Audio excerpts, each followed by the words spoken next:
You were listening to a Nerd Room podcast, a member of the Star Wars Commonwealth Podcast Network. Be sure to check out more from the Star Wars Commonwealth on the web at starwarscommonwealth.com and take your first steps into a larger world.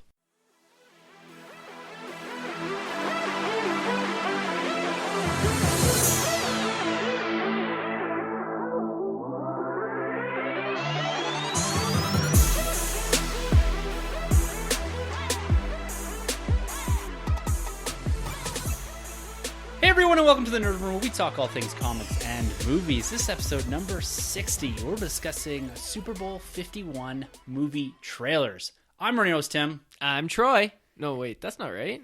Wait, let's try that again. I'm Sunjay. Noticeable absence. Yeah, Troy the boy. He is missing from the podcast today. Unfortunately, Troy could not make it to the studio today to record. His Iron Man streak is officially broken at 50 episodes. Wow, the Cal Ripken Jr. of the Nerd Room. Yeah, he's 2 weeks short of 1 year of straight podcasting. Oh, wow, that's pretty impressive.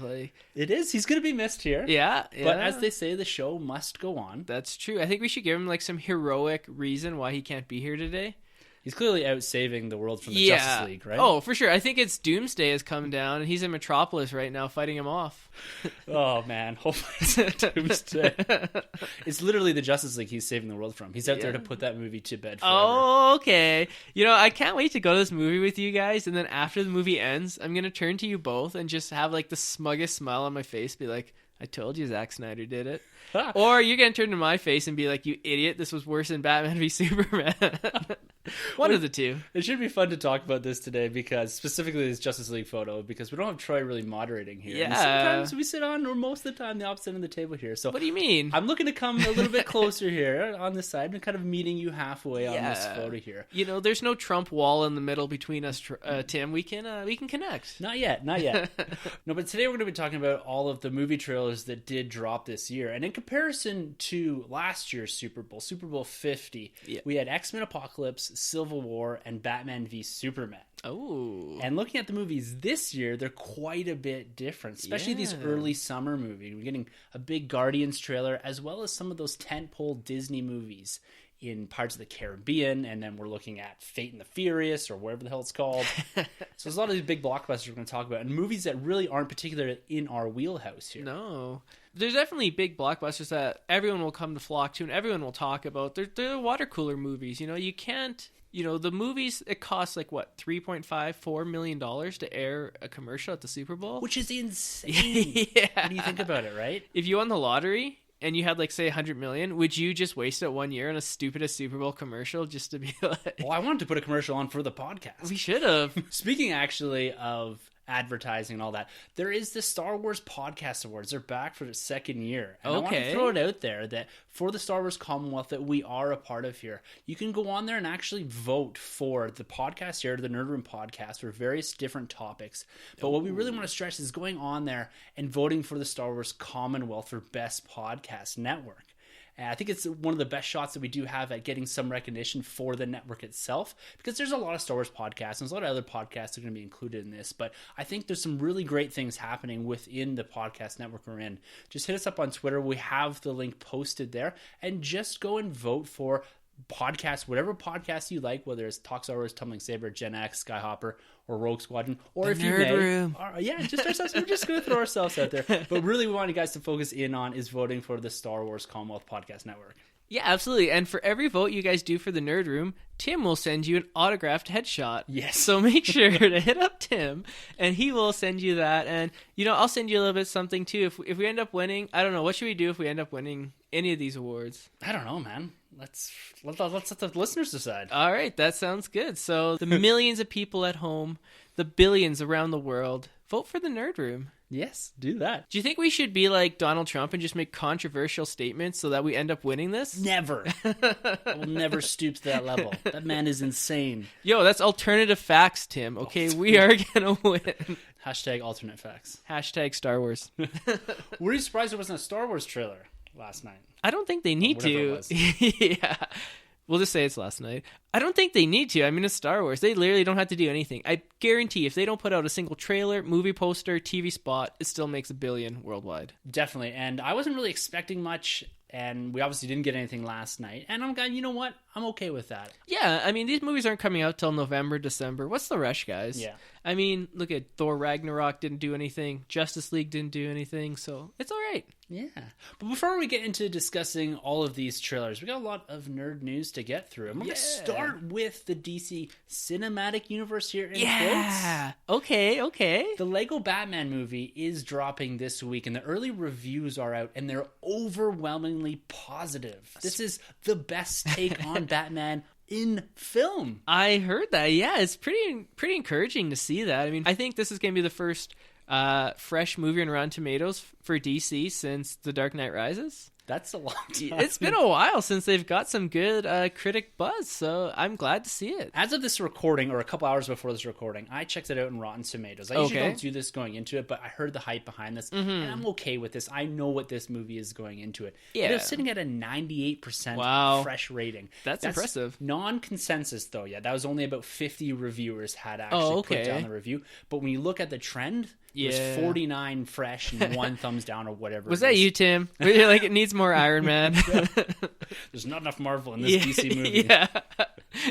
No, so I'm pretty excited to go see this. Yeah. And hopefully next week, if we all three of us do have a chance to go check it out, we're going to spend at least half of the episode next week discussing this movie. Yeah. But what a lot of people are saying is that this is a Deadpool for younger people. I heard that, which is kind of interesting because Deadpool is not for younger people. No, but I think it's more about the comedy behind it. It really pokes fun at the previous movies. It looks like, at least. And it's poking fun at the fact that Robin doesn't wear pants. And all of the different aspects of the previous movies, like right down to bat nipples. Like, we've been seeing trailers for this for almost a year, it feels like. And it just seems that they're really taking this lighthearted, similar to the Lego movie from a couple years ago that had that critical acclaim as well. Oh, absolutely. I mean, it's kind of interesting to see that they're going to go back, and I heard they're going to talk about each and every incarnation of Batman that's ever been on film. Really? Which is, pretty amazing when you think about it. And this movie couldn't be the all-time best Batman movie. And I don't really doubt that. Like, I think there is going to be this separation between your live action takes and this, right? So you have to separate that out a bit. But at the same time, I think this could be a good indication to Warner Brothers, to DC, that it's okay sometimes to poke fun at yourself. No, I'm being dead serious here. Absolutely. I know on the podcast here, I really do hammer at DC. And I'm going to do that again a little later on. But I think sometimes it's okay to make fun of yourself, just like Deadpool did. It poked fun at the continuity errors. It poked fun at the X-Men universe itself. And this is just doing that, but on a more juvenile level. Yeah, I agree. I'm totally jacked for this. What's your box office prediction? This, I think, will do close to 100 million. You think opening weekend? Yeah. Yeah, I think it's going to do very big money. It's going to capture the big comic book fans. It's going to capture the families as well. And the fact that it's getting this type of buzz, I think people are really going to gravitate towards this. People are looking for a laugh. It's, especially here in Calgary right now, it's snowing. It's cold as anything. Oh, yeah. And to get away for an hour or two in a movie theater, a lot of people are already in the malls. Lego stuff, whatever they do, people tend to like it. Like, the Star Wars stuff they do is great. The Marvel stuff they do, it always comes down to this more comedic relief and this more satirical take on the movie universes itself. So it's going to be a lot of fun. And you're looking at the characters then. You get the Joker, Mr. Freeze. Yeah. Like, his whole rogues gallery appears to be present in this as well. Yeah, and you see Superman, Green Lantern, Flash, probably Wonder Woman, Aquaman. So everyone seems to be there. So could this be the best Justice League movie of all time? Well, the only other one is the TV movie in 1997. I'm including the forthcoming one. Well, I guarantee it'll probably have a higher Rotten Tomato score than that Justice League film. I'll make it that bet with anyone in the world right now. No doubt in my mind. But I don't know. It's hard to compare like animation to live action. It very much is. And they have more reins in this to do what they want to do. They aren't trying to build into a bigger universe. And yes, I do poke fun at the DC Cinematic Universe a lot on the podcast. You? No. But I'm really excited for this. This is probably the most excited I've been for a DC film since probably The Dark Knight Rises, to be fair. Yeah, no, fair enough. So say, this movie, say it's a hit, which we all think it will be and does really well. What's the next Lego movie? Where do you think they go from here? So we have Lego Batman. Do you think they'll branch out to a Star Wars Lego movie? See, I don't know if they hold the rights to that. Like, I'm not sure exactly where the rights lie as far as a cinematic appearance of Lego Star Wars, because they do a lot on the Cartoon Network or Disney XD or whatever it is. I could see them really pursuing this Batman a bit more. Yeah. Is leaving themselves open-ended for a sequel, because you're putting Batman into a film that is Lego. So you're putting two massive properties together in one film. And of course it's going to be successful. Why wouldn't they build a sequel into this? Like, hopefully they leave themselves some room to explore something a bit different. They don't use all of the good jokes and all of the good parodies in this movie. Yeah. So that's one thing they kind of do have to watch out for. Similar to Deadpool, right? They have to do something similar but different. But speaking of Batman. Okay, nothing but good news, right? Like good Batman reviews, and then now we're off to Batfleck, right? Yeah. I would love your opinion. So Troy and I talked last week a bit about our thoughts on Ben Affleck departing the director's chair from Batman. Now, there's been a little more information released over this past week about how they're approaching the writing. It looks like they're bringing in other people to either test or to write different aspects of the film to touch it up a bit from what Ben Affleck did. So he's not only stepping down from the director's chair, he seems to be departing a bit from his writing duties.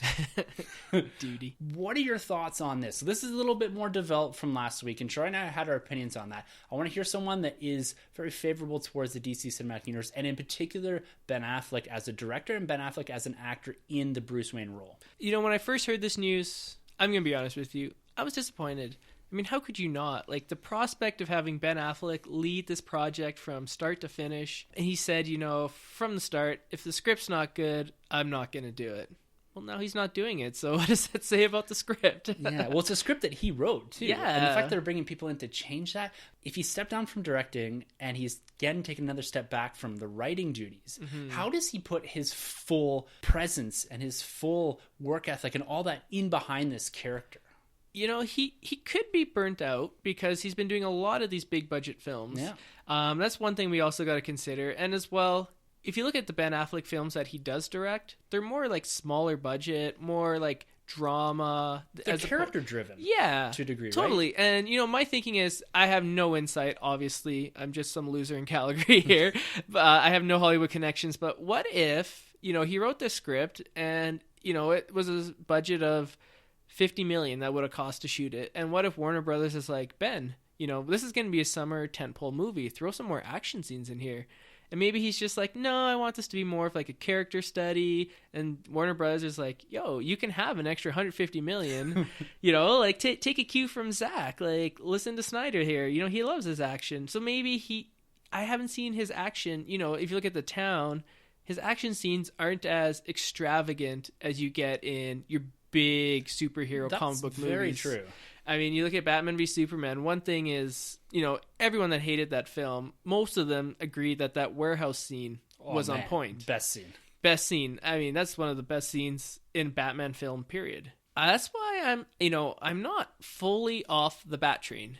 I wouldn't say I'm off of it either. Yeah. But it makes me worried. But you saying this, that maybe someone's coming in to touch up the bigger action pieces, that they have the character pieces, they have that set amount of writing from Ben Affleck. He's put his touch on the character, and it's just expanding a bit on those big scenes that we want to see in these films, these final fight sequences. Maybe they need to be a bit more intimate on a Batman level, but maybe it's just touching some of those up. I kind of like that idea. That makes me feel a little bit more better about I really hope that's true. Well, it doesn't matter. It's all speculation at the end of the day. But it seems to make a bit of sense, at least to me, that you pointing out that his action pieces in those movies, like stuff from The Town and that, was pretty good. But again, it's not on the scale that we're looking for a Batman. No. Like you look at Nolan's action pieces, the transport scene in The Dark Knight and the plane scene in Dark Knight Rises. So good. Right?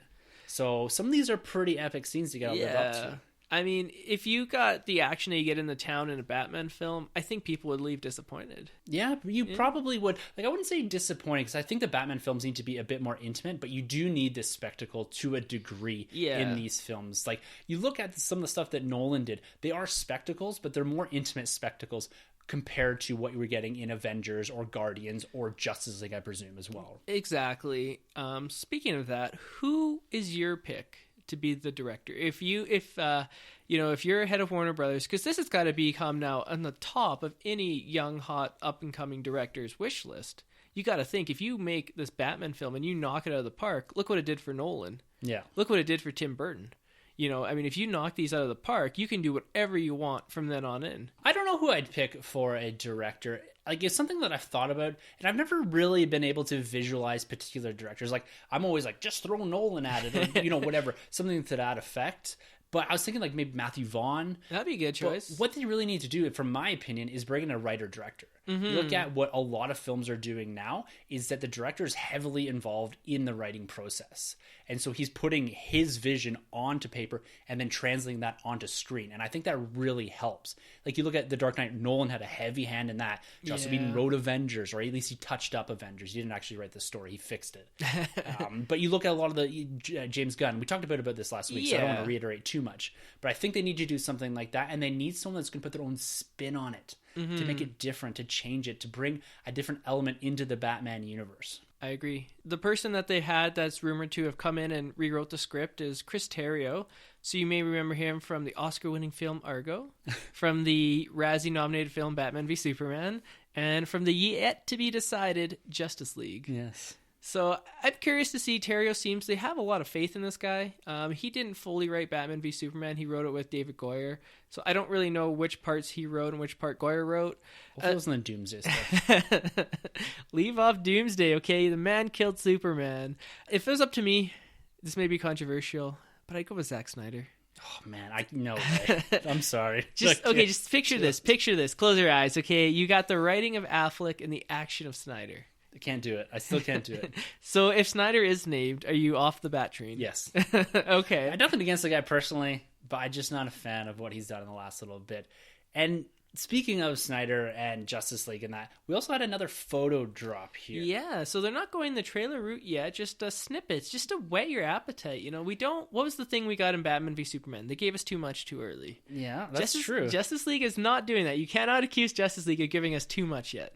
I will give you that, but I feel like they're giving us not enough almost. Yeah. So we got a new photo here, and we've talked about previous photos lining up the crew. Mm-hmm. This is just three of them. This is Aquaman, Wonder Woman, and Cyborg. And we discussed this back and forth on Twitter a little bit a couple days ago. It's a very Zack Snyder-esque photo. Absolutely. There's almost no color in it. Yeah. But I will give you, and I did say this, that Wonder Woman and Aquaman look pretty cool. I do love the Aquaman costume. I mean, he really translated that into real life. You couldn't have gone with the orange scales. No. And it looks different from BVS when he didn't even have his armor on. It was just him with his tattoos, and he was shirtless with the trident. That's a very Jason Momoa pose. Yeah, exactly. Yeah. But this one now, he has the armor, so it makes me seem like they're going into battle or something. It seemed to be on some sort of ship here. Yeah. Steppenwolf's ship. Rumor is people were talking on the internet it's either a Kryptonian ship or a parademon nest, and so they're going in to try fight some parademons, which is interesting.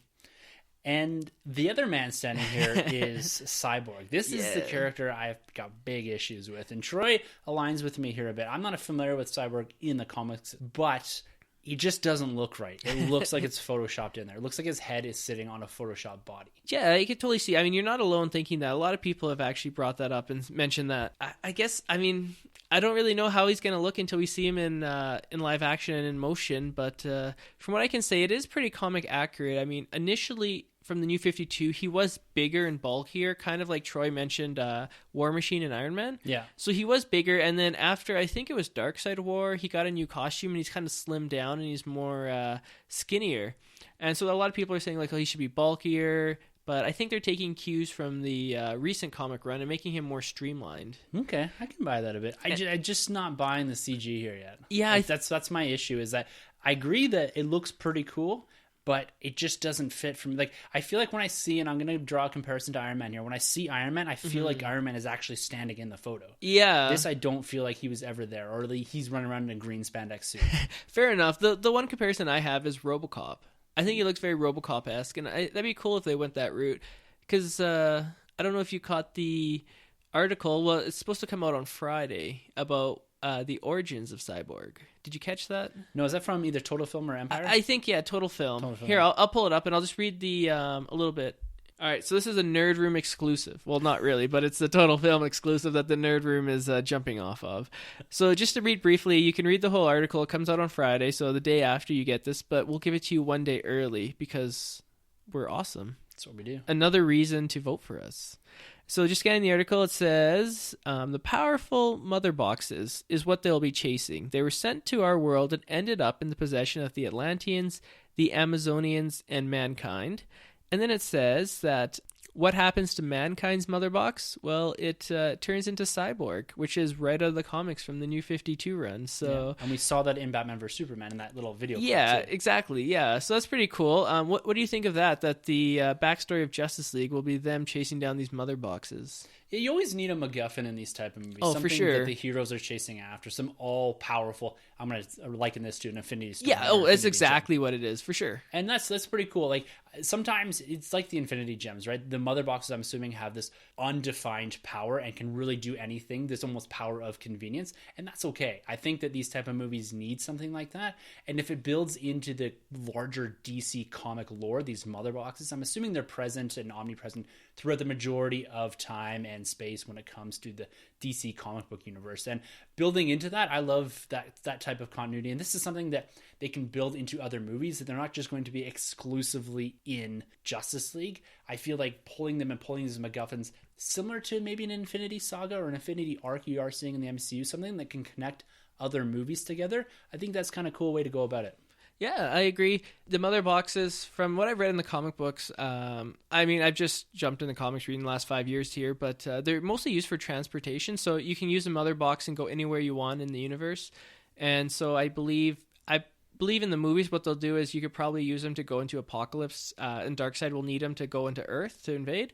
So that's my guess. So, I mean, I'm predicting in the end they'll probably lose one, and then Darkseid will get it and come to Earth, and that'll cause the sequel. Yeah, so wait and see here. I'm still not super hyped about this. It hasn't changed my hype level as far as my most anticipated movies of the year, but I'm going to wait and see. I'm going to try not to hammer this thing before I actually see some proper footage, in-action footage of this. But I'm hoping we do get a trailer eventually. I know it's not until November that we're getting this movie, so it's still quite a ways out, a lot of unfinished CG. But I'm hoping that when they do drop something, it's something that we can actually chew into and something that we can appreciate and support a bit more, particularly myself. You know, the one thing we can say about DC is their trailers have been on point. I mean, if you look at the Wonder Woman, the early trailers, I'll give you that. The Man of Steel trailers are still my favorite. Yeah. They give me goosebumps every time. The score behind them, unreal. I agree with you wholeheartedly there.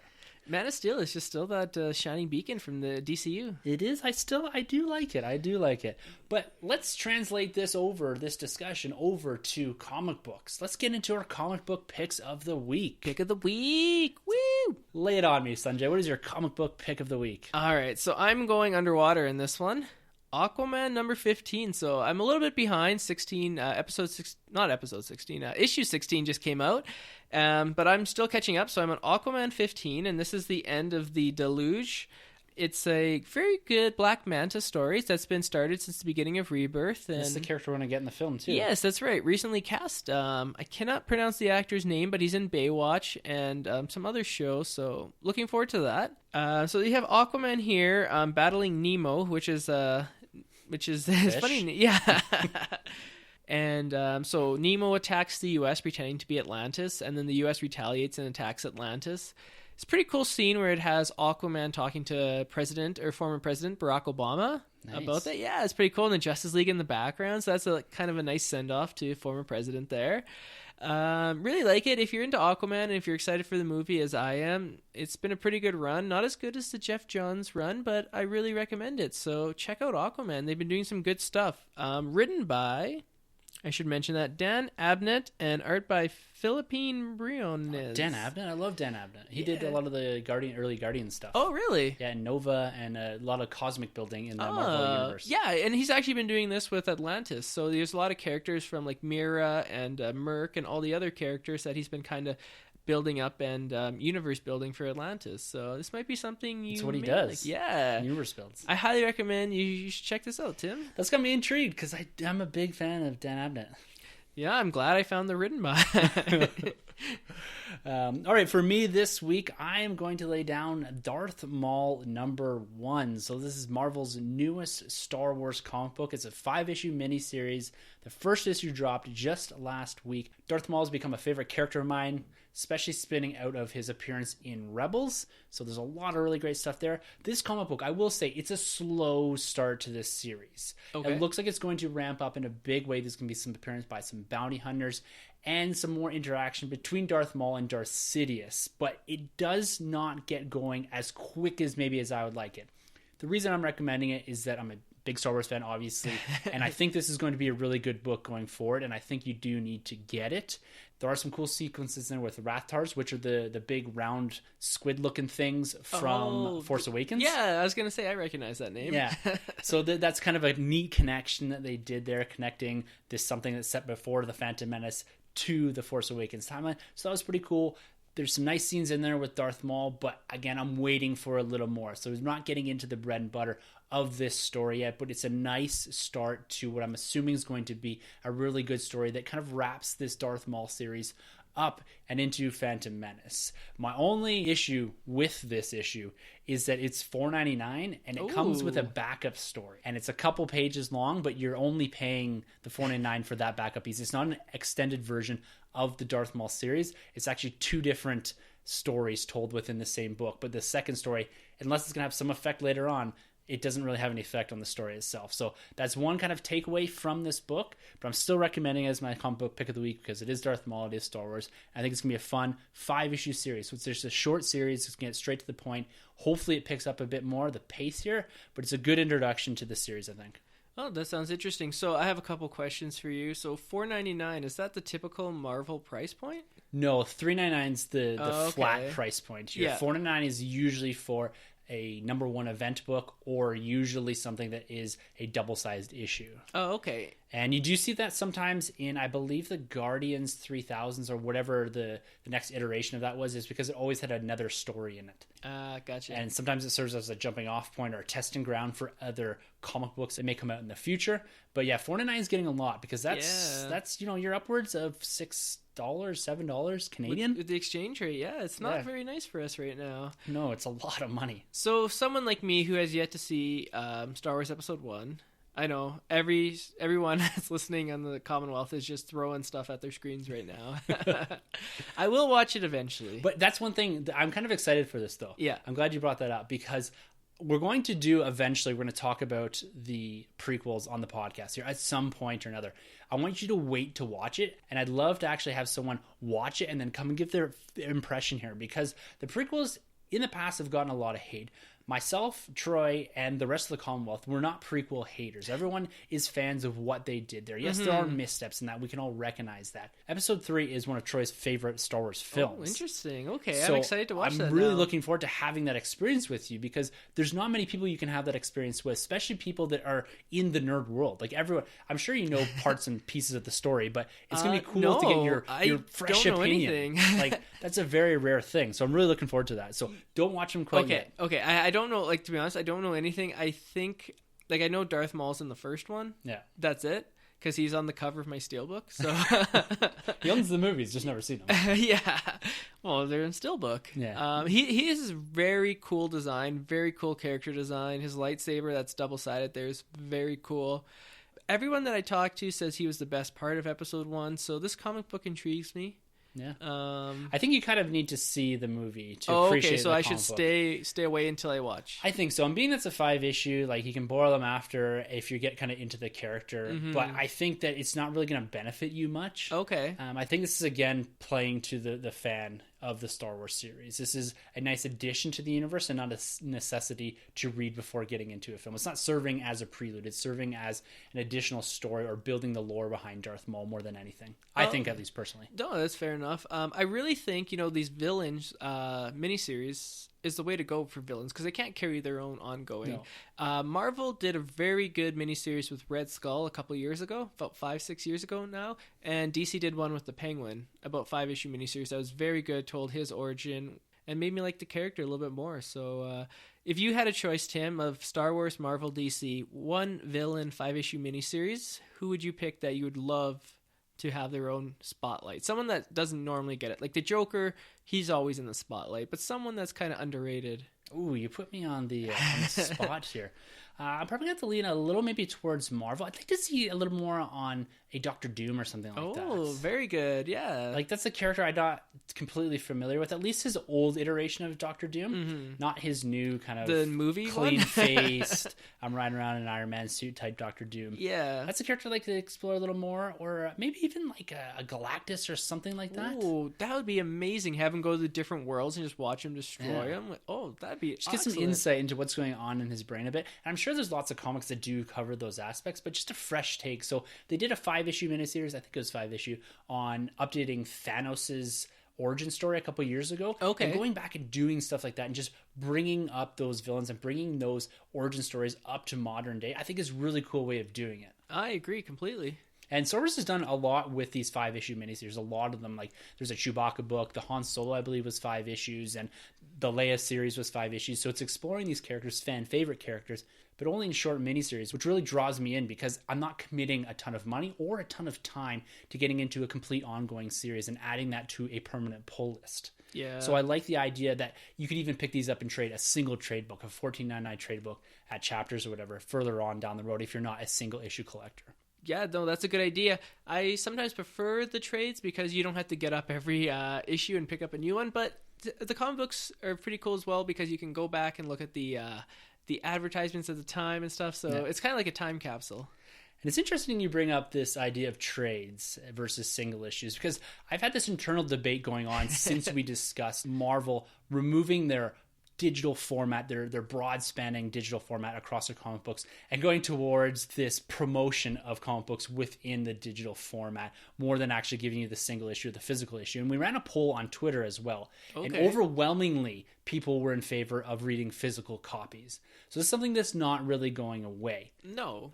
And my personal conclusion, something that I've struggled with for a while here is that let's hear it. I'm sticking with physical copies for the books that I love, for my Steve Rogers, for Avengers, for events, for collectors events. And the collector in me, this is really hard because I'm a big single issue collector going back and all that, but my pull list is going to be physical copies. I'm going to shrink my pull list to something that is streamlined of books that I really do love and I really do want to follow. And then I'm going to shift to digital trades. Oh, interesting. For other series. So instead of going and getting physical copies of the trades, I'm going to go and buy the trades in digital format and read them like that.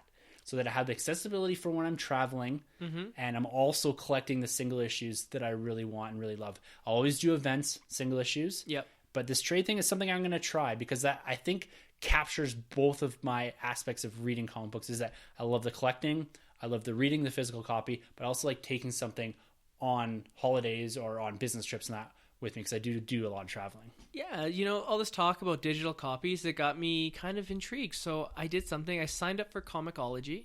Nice. And I didn't purchase anything, but they had 2 comics on sale for free. So I ended up getting them. Countdown to Infinite Crisis and Infinite Crisis #1. So I already have the physical issues, but I was just curious to see what it was like because I've never read a comic book digitally. And it was pretty good. I won't switch from physical, but it is something that if there are still like free issues, I'll probably just end up grabbing them. Maybe supplement a bit of your collection or a bit of your reading with digital. Like usually Marvel does either once a month or so, they'll do a free copy of something. And if nothing else, the previews is often put up as a free digital download as well. So you can skip through and read what's coming down in the solicitations for the next couple of months. And you're saying before the podcast that DC is actually jumping into the digital format more than they are so right now. Yeah, so it used to be where you could choose if you want the physical copy only or physical plus digital, and then they kind of just went away from digital for the longest time, and then they're like, hey, let's bring back digital. So what they have now is certain books, I don't know the names of them, I think about 4 to 8 of their ongoing titles are now digital and physical. So you pick it up, they've added $1 to each issue, so instead of it being $2.99, it's now $3.99. And you get a digital copy included as well. So basically stealing the format that I like at Marvel. Yeah, so Marvel dropped it and DC picked it up. Yeah. Which is interesting. So that's kind of what spurred me as well to sign into Comicology because All-Star Batman, which is a $4.99 price point, they're keeping at $4.99, but now you also get a digital copy. That's the way it should be. Yeah, I agree. Keep the price point. It should be $2.99 and a digital copy. Because I agree with you. If I read the issue once, in order to go back and reread it, I don't want to read it and kind of wreck the single issue, it kind of loses its collectability. I mean, yep. I've read Justice League #1 several times because I've loved that series. That was the first comic book I ever read. And then I ended up buying the trade because I just was like, I should just get the trade instead of reading the single issues. So exactly.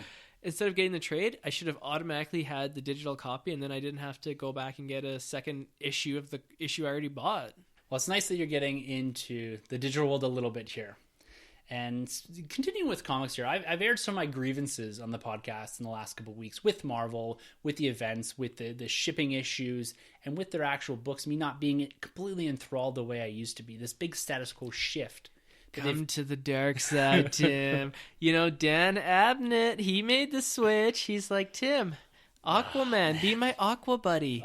We could be Aqua friends. I can't do it with this recent news, though. Okay. So they've had this big status quo change in the last couple years, leaving behind a lot of their original characters and replacing them or updating them with more modern day characters. There was a recent article on Bleeding Cool that did say from inside sources that there was one of these Marvel summits, and coming out of that was the recognition of the broad Marvel comic book readership that everyone was having similar issues to what I have expressed in the past. And what they appear to be doing is going through somewhat of an evolution period, moving away and stepping away from some of the more politically based comic books, the stuff we're seeing in Steve Rogers, which is awesome. But going more towards what they kind of liken to a DC style of rebirth. Maybe not so much in resetting a universe, but going back to their fundamental characters, going back to their meat and potatoes, as they called it, for Iron Man, Hulk, Hawkeye, all these characters that have been with us for decades, going back and telling good, solid stories based around these characters. But I'm highly supportive of them reviving and going back to what they know best, to these characters that have been with us forever. There's a reason they stand to the test of time. They have evolved with the time, but they're still the characters that we know and love. And I'm so happy to hear that even characters like Wolverine, they're talking about bringing back into the fold and bringing Marvel back to what it was prior to them kind of going through this major evolution, a major phase shift in their characters. That excites me because, you know, as you know, the Avengers run with Hickman was one of my favorite comic book runs. That was a terrific run. And I want to get into Marvel. I mean, in my pull list, I've always tried to have at least one Marvel book that I constantly get every month. But I just haven't been able to get into it. When I pick up Steve Rogers, I have no idea what's going on. And you won't. There's no way you can jump into that book. Like, no. It's a fantastic book, and it's politically charged, and I love what they're doing with it. But there's no way you're getting into that. You have to go back probably a year to understand exactly what's going on. I can't even keep up with the books I have now, let alone 12 new issues. So if they do something like a rebirth, as they call it, or maybe they'll call it like a Marvelous rebirth or something, I definitely will. Reset. Yeah. The two books I'd be most interested in would be an X-Men book. Apparently X-Men are coming back in a big, big way. Oh, that's good because they deserve it. Their X-Men was selling, million issues a month back in the 90s. X-Men, to me, is Marvel. To me, they're Marvel's flagship title. As much as Justice League is at DC, X-Men, to me, is even more than Avengers. Not talking about the movies. I'm just talking about the comics. I mean, X-Men has so many terrific runs. When you had Age of Apocalypse, Age of Apocalypse 2. Help me out here, Tim. Marvel's your thing. There was a lot of Chris Claremont stuff. Yeah. The Phoenix Saga and all these type of stories that were prevalent in the 90s into the early 2000s. But in the last couple of years, the X-Men have been more of this floundering society that are trying to keep their heads above water and survive. So they've been diminished to almost nothing. And it looks like they're going to go through a massive expansion. And this all probably isn't going to happen for at least another year. There's a lot of these stories that they got to continue through. And they've got to get through a lot of the arcs that they've built.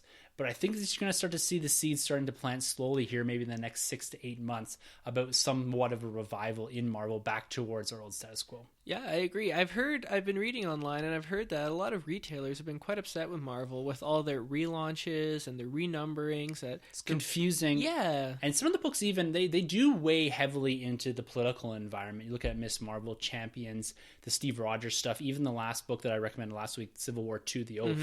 It's really heavily pulling in the current political climate, particularly in the United States. Does that have to do you think, anything with the head of Marvel being named one of the Donald Trump's advisors? I don't know. I hate that. I don't even discuss that. Quite a controversy brewing. People were wanting to boycott Marvel Comics. Well, what's his name, too, on Disney? Wasn't he a head of the business unit or something? I think one Walt of the Disney? heads, not Walt Disney. They brought him back. Very dead. Cryogenically brought him back.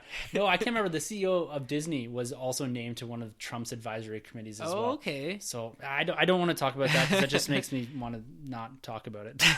Fair enough. Yeah, so as I was saying, I'd like to get into Avengers, X-Men, and Spider-Man. Yeah.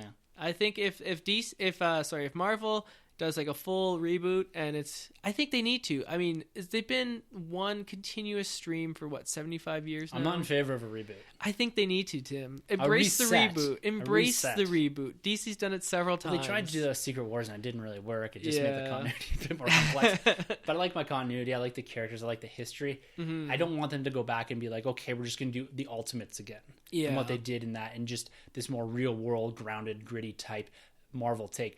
Keep the characters that you have, the continuity that you've built, pull in the characters that are doing well right now, your Miss Marvels, your Captain Marvels, these type of characters, and then reconstruct around your foundation of characters, your Hulks, Hawkeyes, Iron Man's, all these characters. Thor, he doesn't need to be unworthy anymore, although that's a really good book. I keep saying I want them to change, but then every book I mention, you keep saying that's pretty good. Anyways, they're coming back. We'll ask our Twitter followers and our listeners, what do you guys think? Do you think Marvel should do a full reboot, something like DC, or are you more on Tim's side and you think kind of like a more restructuring? Let us know. I mean, this is why we need Troy here. He would have broken the tie. He truly would have. Troy, send us in your questions and comments to thenerdrm@gmail.com. You two listeners, you can do that too, or you can comment on our Facebook or YouTube pages as well. Quickly here before we get into some of these movies, let's skip off the comic book news here and that. Let's briefly jump into Star Wars news. We always love to talk a little bit of Star Wars here. Bum, bum, bum, bum, bum. I can't. If we had to do one more note, we would have had to pay Disney $100. Yeah. New York Toy Fair is in a couple weeks here, and this is one of our own most anticipated weeks of the year because we get a lot of reveals of the collectibles, and we're getting a lot of Marvel, Star Wars potentially, as well as DC collectible reveals. So watch out for that. Follow Twitter, not us in particular, but we'll be retweeting a lot of stuff from people that are actually there of the normal reveals they usually do, and DC and Marvel is probably going to have a fairly substantial presence there because they're not as secretive as Star Wars. They tend to hide a lot of things and not show you anything up until at least September. But Star Wars did reveal a couple new action figures in the 3 3/4 inch line. This past week, we're getting Admiral Raddus, who is the Admiral from Rogue One. Okay. We're getting Galen Erso. Well. I know her. She's from Rogue One. Oh, Galen Erso, that's her father. Oh, okay. I don't know him. He's from Jyn Erso. Yeah, he was Rogue in the movie. Zero. Oh, I know him briefly. Yeah. And we're also getting Finn Rao. He's from Rebels. It's nice that they're mixing in some of this. So we're expecting to see these in the next wave or two. And it's exciting for me as a Star Wars collector, particularly the 3 3/4 inch line, that we're getting this deep already into Rogue One. We're getting Admiral Raddus and Galen Erso. These are great figures. They're only 5 POA, so they're nothing special, but as a collector, I absolutely love getting these. And I'm expecting a few reveals at New York Toy Fair. That seems to be the preamble that we're getting from Hasbro, but we're likely not going to get anything from Episode 8 revealed there. They're going to save that until Force Friday when they do the actual reveals in September. So if you're expecting anything from Star Wars from Toy Fair, I'm sorry, but you're probably not going to get much beyond just a logo in a box or something like that. Yeah, they typically don't tend to spoil their movies with their toys. I mean, these companies are smart. They're aware of that. They know that if they put in like the big baddie in Episode 8, then it's going to blow up the internet and, take away from the film. So they're smart in that. Speaking of Toy Fair, I actually checked, and you can still get tickets to go, Tim. So if you're in the New York area... It's only like a 4.5 hour flight to go look at toys. I'd do it. Oh, me too. We should do that next year. That'd be a ton of fun. Oh, yeah. We should broadcast live from Toy Fair. That'd be awesome. But we can also expect some Marvel and DC stuff there. I'm assuming we're going to get maybe the second wave of Guardians, or at least peek into Spider-Man Homecoming, potentially the Marvel Legends wave. Interesting. That's coming down the pipe pretty quick, and we know the characters. We know who's going to be. We've seen them. We've seen some images of what the Vulture character is going to look like. So hopefully they're going to have some of those on display. And we're also expecting some stuff from Wonder Woman as well. Yeah, that's right. So I found online, I don't know if this will be released Toy Fair, but I assume it will, the DC Multiverse line. So this is the line that they used for Batman v Superman, for Suicide Squad. It's just started pretty recently. And so they released 2 figures. One was Wonder Woman Diana Prince from her Amazonian garb, so just the plain stuff that you see, not her Wonder Woman outfit. And then Steve Trevor. And what was interesting was the Build-A-Figure. Now, this might be spoiler, so if you're not, if you don't want to be spoiled for the movie, then turn away for a couple seconds. But so the Build-A-Figure is the big bad Ares, and looking at his armor, it looks pretty comic accurate, which is pretty encouraging to see because it looks like he's going to be not human. He's going to be a little bit bigger and a little bit with the CGI. Yeah, a little bit CGI'd. So it'll be interesting to see how they do on that. I'm excited. It looks cool. Enough with Doomsday, okay? He was just on his early infancy, and he was morphing into something really cool until Superman sacrificed his life for you and me, okay? But Wonder Woman, I mean, let's talk about Wonder Woman. Let's talk about the good of the DC comics. I mean, not that Batman v Superman wasn't good. I loved it, but that's a discussion for another day. Well, we have to clarify that every yeah, it comes up every time. It's like the most talked about film of 2016 still. It's amazing how much we still bring up that film. But Wonder Woman looks interesting, and I just saw, actually, I was at Walmart the other day, and Tim, are you a fan of Super Friends, the TV show? Which one's that one? The DC 60s. Okay, yeah. So what they're doing is they're bringing back those figures. So they've released Batman, Superman, Aquaman, and Green Lantern in the DC Multiverse line, and they're under the Super Friends title. So check it out. They look pretty cool. I might have to get them, and they're actually only $15, which is not a bad price point for a full 8-inch figure. Awesome. Yeah. Right on. Check them out. So yeah, Toy Fair coming up. Super excited about that. To me, it's just under San Diego in terms of news that we get, because these toys and collectibles are pretty awesome, and they just seem to be getting better every year. Yeah, and there's so much of them. So I'm always watching the Twitter feeds and all that, and what's popping up on the news feeds from that, because I'm like, I got to allocate X amount of dollars for the following year, because now we know what's coming down the pipe, and usually we get up until September-ish release times. Yeah. So it's really cool. Maybe we'll get a Justice League set. I don't know. Who knows? I've seen Lego stuff too as well. So I've heard that we'll get lots of Lego stuff at Toy Fair too. I heard Justice League, Thor Ragnarok, and I think Guardians are the 3 ones that we may be getting. Yeah.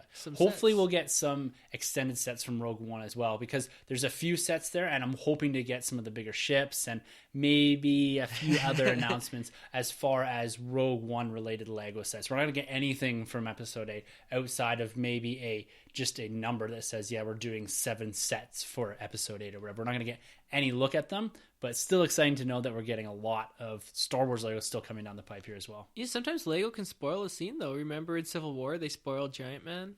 They did spoil Giant Man, but then there also was in Iron Man 3 a boat chase with the Mandarin that never happened in the film. Oh, so much of that film. I can't wait to review that. Yeah, even the Doctor Strange set had some sort of tentacled monster coming out of another dimension that never happened in the movie either. Interesting. But anyways, we are here to discuss the Super Bowl trailers. So did you watch the Super Bowl? I did. Wow, are you a big football guy? Not at all. Okay. I watch one football game a year, and it's primarily for the movie trailers. But it's interesting because, to be honest with you, I do watch the Super Bowl. I like the excitement of it. I like a lot of playoffs in sports, and I don't particularly watch a lot of hockey or basketball or anything like that throughout the year, but I will watch the playoffs because I find that's more exciting. Yeah. But to be honest with you, when it comes down to the trailers here, I only saw one of the 5 or 6 we're going to talk about actually on TV. Now, some of that comes down to in Canada, we don't actually get all of the trailers or all of the proper trailers. Didn't you watch it on Fox? I thought I was watching it on Fox, but it might have been the CTV feed. Okay, because I watched it on Fox, and they've changed it this year. So if you're watching on Fox, you got all the American commercials in Canada. That's something I'm not used to. I was not aware of that. I may have been watching the CTV feed. Oh, okay, so next year. The Fox feed on the game, but then they switch over to CTV for the commercials and that. Oh, okay, yeah, because we watched it on Fox, and we got every single commercial. It was an American commercial, and that's like half the fun of the game. It is, and that's primarily why I watch it, but I watch most of them on YouTube because they release them either the day before or they release them as they're coming out on TV right now. So I have something from ComScore here, which tracks and breaks down the most talked about movie trailers and commercials and that for the Super Bowl here. But I'm curious how much of an effect YouTube is having on that chatter. Is it a lot of people watching the Super Bowl and actually talking about the trailers from that? Or are people going to YouTube and just watching it there, similar to how I did? Because on this ComScore here, so the most talked about trailer was the Guardians of the Galaxy Vol.2. Wow. From the movie world. Yeah. Followed by Pirates of the Caribbean, which had half the amount of conversations going on about it, according to this. And then followed by Transformers, Fate and the Furious, Logan, Baywatch, Ghost in the Shell, and then Life. Wow. Those are pretty big movies. I bet if you add up all the box office numbers from those movies, it'd be over $3 billion. Easily, because you look at Fate and the Furious, probably going to pull another $1 billion. Transformers, same. Pirates, that's a red herring. I don't know how well it's going to do. Guardians is definitely going over $1 billion. You think so? Yeah, I think You're calling it? Maybe, yeah, billion's a lot, isn't it? What did it do before? I did like close to 800, I think. Did it? It was pretty high up there.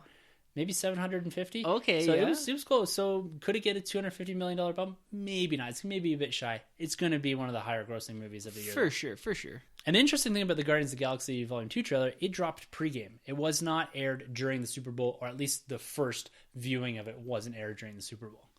Yeah, see, I missed it. It wasn't until after the game because I just got there for kickoff. Yeah, so they did release, there's 2 trailers that they actually released for that one. There was a shorter version of it that didn't have the Guardians of the frickin' Galaxy. Oh, okay. And then there's an extended cut that went on YouTube a couple minutes later after the first airing of that trailer on Fox or whatever it was. Do you think, okay, so we just got, 8 or 9 big movies dropping huge trailers? Do you think it's wise to stay away? Because it might just fall into the middle. Like a movie like Baywatch spent all this money and no one's talking about it. No, I guess not, but it also was one of the most different type of movies. Yeah, we could say that, yeah. Like, it was more of the comedic and all that. Like, you look at a lot of these that are coming out, and these are the early summer movies. You've got comic book movies in Logan and Guardians. You've got your tentpole blockbuster franchise films in Pirates 5, Transformers 5, and Fast and Furious 8, I think. I think, is it 8? Wow. Yeah, it's something up there. And then you got 2 originals in Ghost in the Shell and Life. And then you've got Baywatch, which is your raw comedic type movie. So I think it fit in there. Is it worth spending $3 million on a trailer that you can just put on YouTube and probably get talked about the same?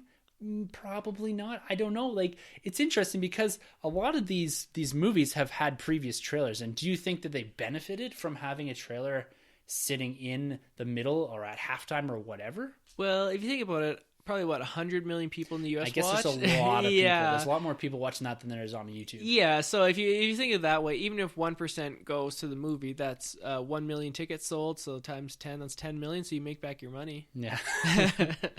Yeah, true enough. But I just don't find that I have that same experience anymore. I guess what I'm trying to say is that I go to YouTube to watch, and when I hear that they've dropped, or you're on your Twitter feed and just like, boom, here's a trailer. Didn't even watch it on the TV. So, but it was a really exciting game. Yeah, it was. Are you a Patriots? Well, you said you don't really watch football, but you watch a lot of playoff games. So you've probably seen a lot of Patriots games over the years then. Yeah, so I was cheering for the Patriots. Oh, and okay. the one reason is because one of my boys, Chris Evans, is a big Patriots fan, appropriately enough. And so I decided to go with that. This is my first year that my daughter was able to articulate a color or whatever, and so we asked her, who's going to win, white or red? And she picked white, and the white was the Patriots. There you go. And so I was like, okay, I'm going to go with her. Yeah. And so I cheered for the Patriots. It's an exciting game. It was a great game, yeah. I mean, for people who aren't into football, if that's the one game to watch all year, you're going to be a fan. Yeah, there's a lot of firsts in that game, which is pretty cool to watch. Yeah, absolutely. So, but let's get into some of these trailers here. We're not going to break them down in any sort of detail. We're just going to talk about them at a high level. And we're going to try to talk about a few of these that we don't normally talk about on the podcast. And kicking off here is Life. The documentary by the BBC. Exactly. Oh, perfect. Okay, I think Morgan Freeman is the perfect guy to narrate that. Oh man, he would be great. We should just do like a documentary podcast where we just like break down all the documentaries. Just everything by Morgan Freeman. Yeah, the Morgan Freeman cast. No, this movie is a Jake Gyllenhaal and Ryan Reynolds vehicle. It is about 6 astronauts that are aboard a space station that is out collecting something that was previously on Mars, and it does appear to have life on it. Okay. So it becomes kind of one of these space thrillers, kind of horror almost. I'm a big fan of space exploration movies. And if you take a movie like Sunshine, have you ever seen that? It's a great film. Danny I love Boyle. that film. Yeah. Danny Boyle did great on that. And Mission to Mars, Red Planet, these type of films, these were from the early 90s. Like I watched those on VHS. But I love these space exploration movies. Great cast. And it looks like a pretty thrilling movie. It's just kind of set out in space, and there's the explosions and all that, and you have this creature coming to life or whatever. But it looks like a lot of fun. Maybe not so much fun, but it looks quite thrilling. Yeah, space is cool again. I mean, you got movies like Gravity, The Martian, and now Passenger. So it seems like Hollywood's going back into space. For a while there, they were kind of staying away. Yeah, exactly. So yeah, I think this looks like fun. It kind of reminds me of Alien, kind of that horror space element. It does have a lot of that. Yeah, I really do get that. I agree. So I think I'm going to see it. I'm surprised it comes out pretty quickly, too. Yeah, March 23rd. March is a pretty busy month. It certainly is. You got Logan and they got Batman is this month. It's not quite March yet. Yeah, and then this drops on the 23rd. Yeah, so it's coming out pretty quick. There was a trailer quite a while ago for this, and I'm actually surprised that they had a trailer in the Super Bowl because it doesn't seem to be playing to the crowd that, well, I guess there's 100 million people, so it doesn't really matter. But yeah, this is something that I'm considering going and seeing in theaters. I may more lean towards a Netflix or renting on Apple at some point, but this trailer does have me more intrigued than I was before. I kind of had forgotten about it, and when you look at the cast too, Jake Gyllenhaal, great. Ryan Reynolds, look, he's going to be good. He's going to be that comic relief, but also provide that serious tone to the movie that he can. He rejuvenated his career from Deadpool. He did. He certainly did. So maybe we should go together, and I can hold your hand if you get scared too. Yeah. Yeah, because I'm not much of a horror guy, and some of these scenes already. So you kind of surprised me that you want to see this, but I guess. You're a big space guy. Have you seen Alien? You've seen Aliens? Oh, yeah. Yeah, those are touchstone films. Definitely. There's a must-see sci-fi. Yeah. So, theater or rent? What do you think? Theater. I'm going to say rent. Okay.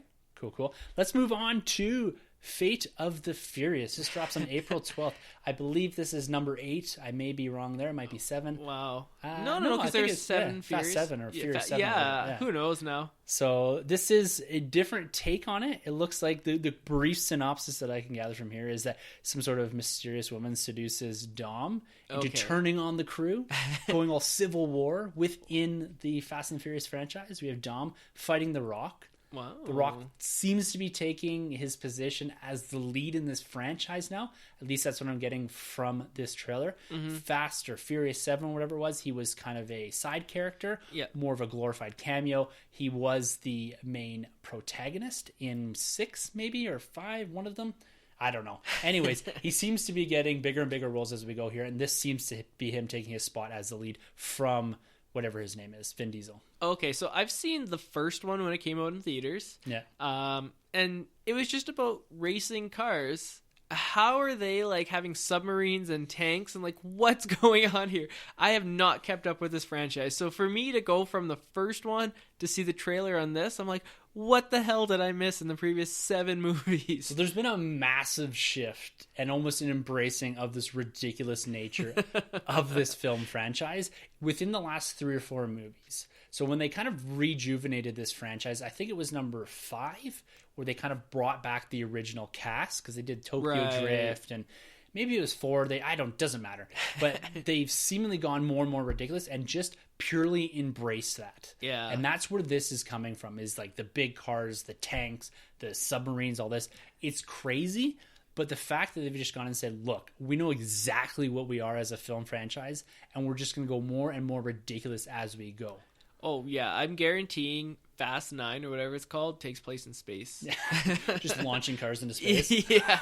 They like hijack the space shuttle and it's them flying into the moon and stuff. Ridiculous. Yeah, this does not have me interested at all. Like, I'm a big movie collector, and down the road I'll probably get all 8 or 9 or 10 of them. Definitely get them on the steelbooks. Yeah, for sure. Once they get released on Steelbook, but I'm not going to see this in theaters. No, so this is a rent for you? Surprisingly, it's not a rent, but it might be a buy. A buy. Okay, fair enough. A Steelbook buy. It's you're not viewing this in theater. No, unless like something goes horribly wrong with my night and I end up in Furious 8 in the theaters. Yeah, this does come out on April 12th, so it is somewhat of a dead zone. But I'm a big supporter of The Rock, but I have to agree with you here. This is going to be a rent for me. I'm not going to go see this in theaters. Yeah, I'm pretty optimistic about a lot of films. This one doesn't have me that excited. No, it's one of the big tentpoles of the year, again, falling in April. Yeah, I mean, the last one, I think number 7 was directed by James Wan. Yeah, it was. Aquaman and Conjuring, so the guy knows his stuff. He does. He can shoot action, I guess. Yeah. Speaking about action, there was a trailer for Transformers The Last Night. We were not too kind on this when we did discuss the first trailer that dropped. Did this trailer change your mind? Absolutely. It changed my mind into thinking I wasn't crazy the first time, and I actually did have legit reason to be concerned about this franchise. It's gone on the tube, man. Yeah, insane. It's definitely jumped the shark. I don't even know. There's like time travel involved, and what happened to Optimus Prime? I don't know. I can't remember. I don't even know if I've seen the last one. I feel like I have because I saw Mark Wahlberg in that. But yeah, like Grimlock appears to be coming back in this, which is kind of cool, I guess. I mean, here's how you save Transformers. I mean, the movies make $1 billion, but they're crap.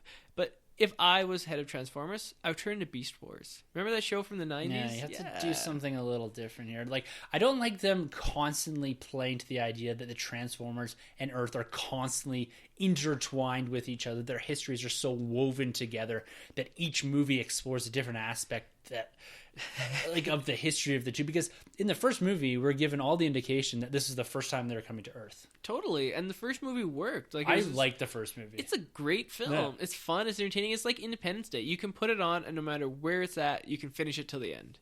Then the second one came and it went down the tubes, and the third, and the fourth I shut it off halfway through. The third was better than the second. Okay, yeah, I haven't seen the third. I've seen the first two, and the second one. I'm thinking of the right one. I don't know. That's Rent or theater? Rent, I guess. I'd probably skip it altogether. I mean, if it gets good reviews and if it's on sale on like Boxing Day for like $5, I'll probably pick it up. There you go. And I will buy the digital code off you. Yeah, exactly. Everyone wins. I don't actually do that, but I will. What will happen was I will lend it to Tim. Exactly. All right, They can't see you winking on the podcast, Tim. All right, another big tentpole movie that drops on May 26th, Pirates of the Caribbean, Dead Man Tells No Tale. You know, I'm normally not this negative. If you go back and watch some of our episodes, I'm a pretty positive guy. But this one has me not excited at all. This is another franchise that I've checked out of. The movies have just been getting worse and worse and worse. They've been trying to like build this like mythology towards them, and you know, this whole universe of the Pirates of the Caribbean. And to me, just stick with what worked. The first one was just this fun action film that took place in the seas, and you know, Jack Sparrow was great. It just worked. And after that, they tried to go like too deep and try to like make sense of it all. I don't need this like crazy backstory of the whole franchise. This one to me looks like another misstep. I'm not interested at all. How about you? Well, I'm a fan of the Pirates of the Caribbean. Okay. The first film. Yes. And I like the mythos that they try to build behind this, including Poseidon's trident here is what they're doing in this film. The Fountain is that what they're Youth. after? Yeah. Oh, okay. And all these different kind of mythical artifacts. And I kind of like that. I've always liked that aspect about pirate films, and I thought they did the first one really well. But I have to agree with you here that this, again, feels like too much of the same thing.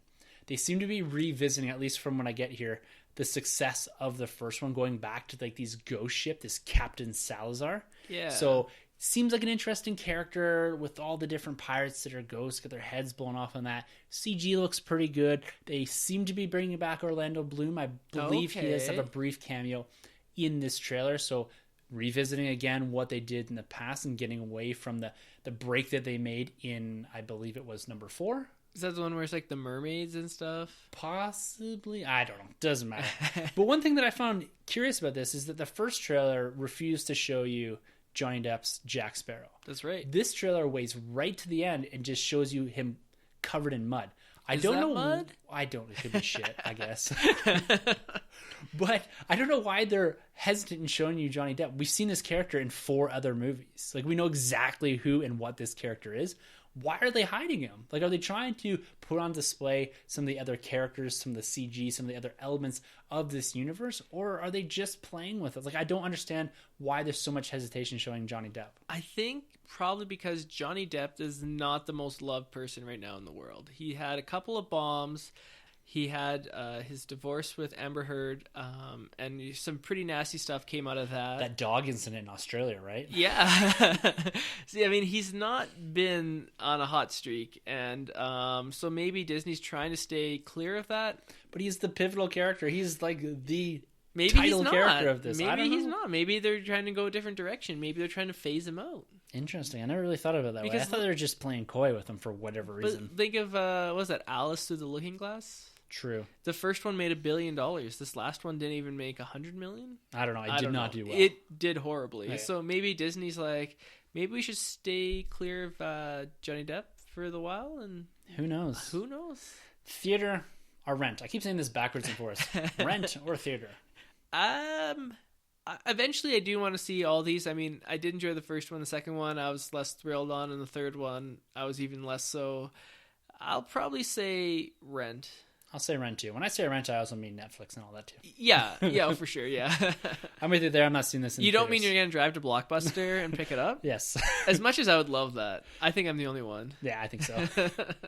Okay, there's 2 other trailers here that I want to talk about. The big one, from as far as the movie world, is Guardians of the Galaxy Vol.2. So I did watch this. Okay. I didn't stay away from it. I kind of want to get into this aspect of watching this and getting a little bit more hype for it. I'm already at fever pitch with it. What did you think of this? Because I already know where I stand. So enough of the negativity. Let's bring in some positives. This film looks awesome. It does. It brings back all the fun stuff from the first film with the action pieces and the monsters. That scene with Drax and the octopus or whatever that it's jumping into.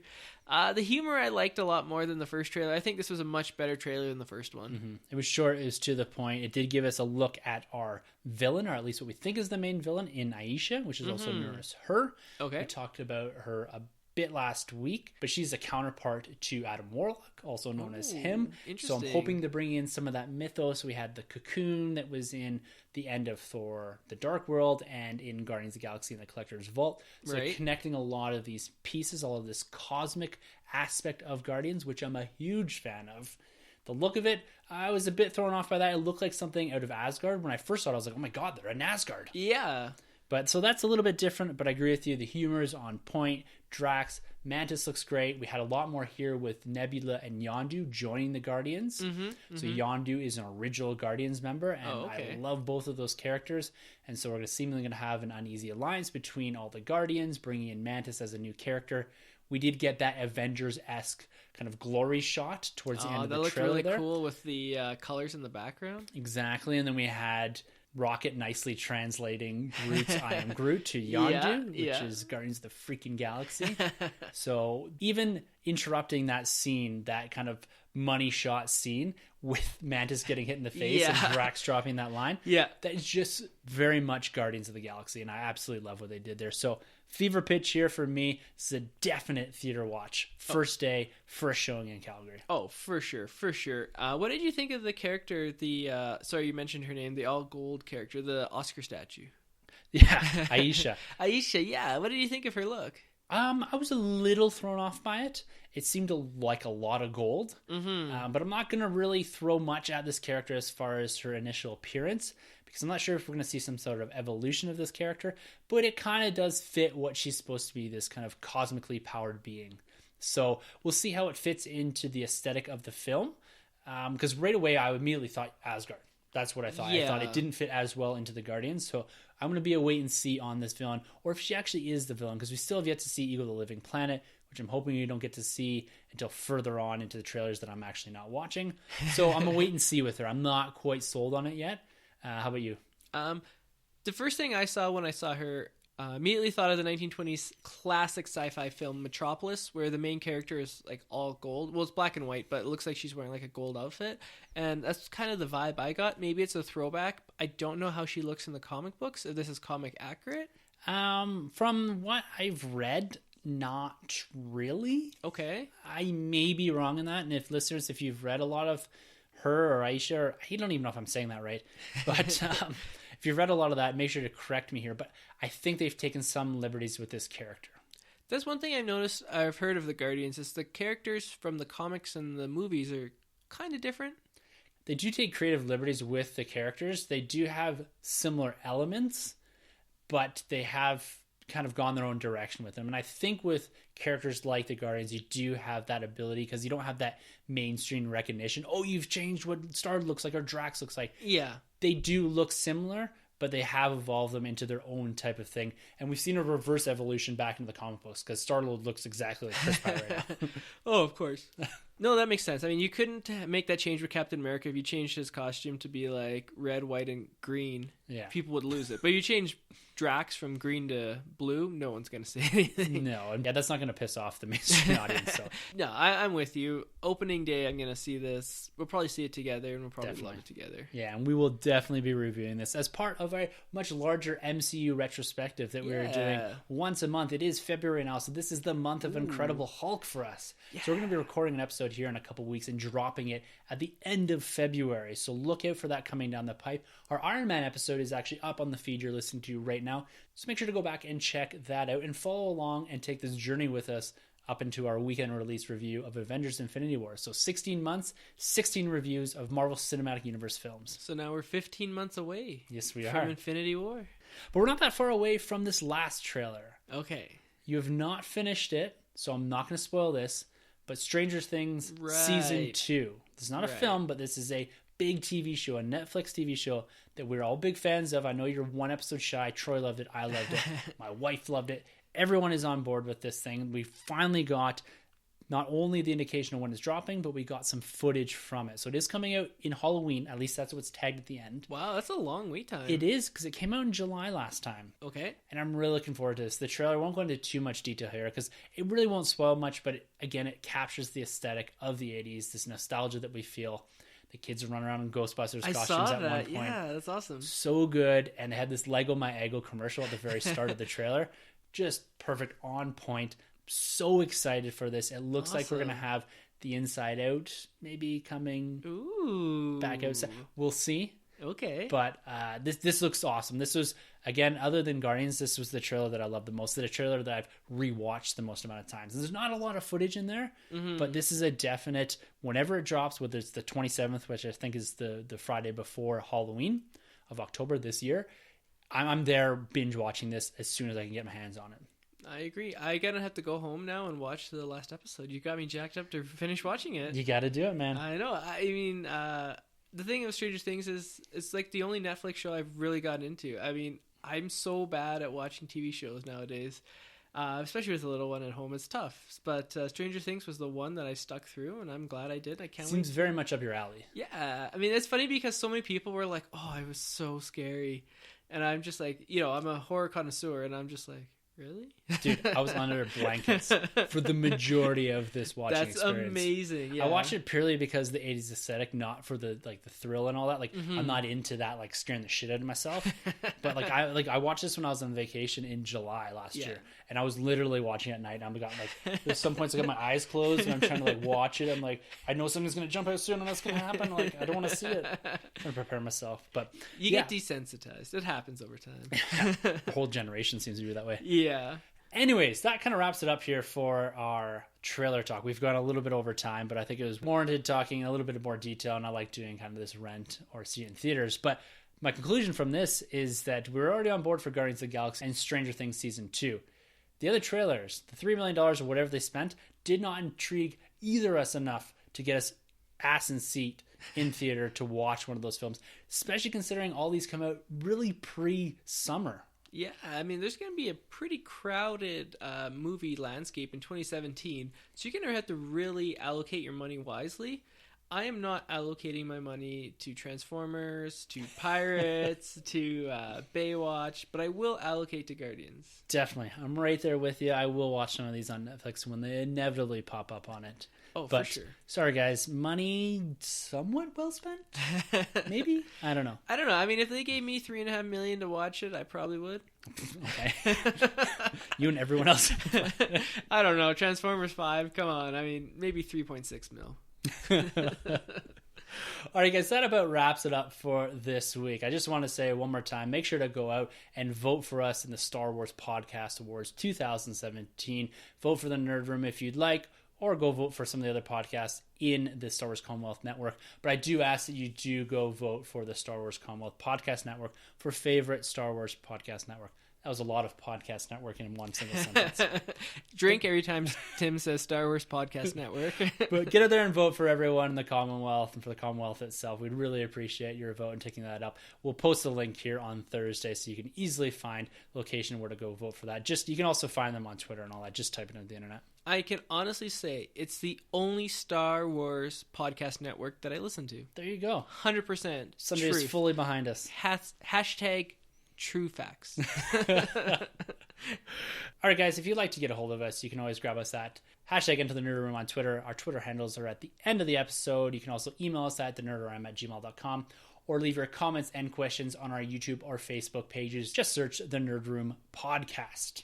Troy, you were missed this week. Sorry you couldn't make it. 50 episodes in the bag. He will be back next week to hopefully, maybe, we're not promising it, but we're likely going to be reviewing the Lego Batman movie, at least half the episode allocating towards that and giving our thoughts and hopefully our praise to that Batman movie. I'm looking forward to it. You know, for once, it might be nice to talk positively about the DC Universe. I'm thoroughly looking forward to that. Me too. So, all right, guys, until next week for the Nerd Room, I'm Tim. I'm Sanjay. And thank you for entering the Nerd Room.